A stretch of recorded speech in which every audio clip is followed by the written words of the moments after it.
మాఘ శుక్ల సప్తమి రథ సప్తమి ఇది సూర్యగ్రహణంతో సమానం.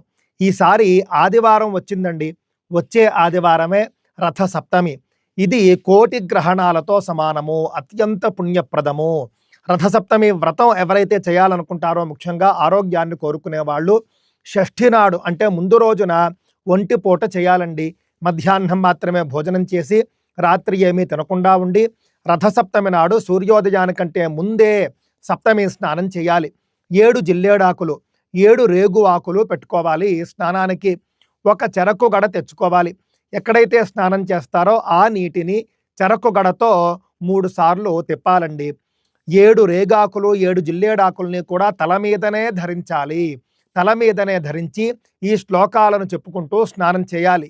యదా జన్మ కృతం పాపం మయా జన్మసు జన్మసు తన్మే రోగంచ శోకంచ మాకరి హంతు సప్తమి ఏతజ్జన్మ కృతం పాపం యచ్చ జన్మాంతరార్జితం మనోవాక్కాయజం యచ్చ జ్ఞాతాజ్ఞాతేచ ఏ పునః ఇతి సప్తవిధం పాపం స్నానాన్మే సప్త సప్తికే సప్తవ్యాధి సమాయుక్తం హరమాకరి సప్తమి.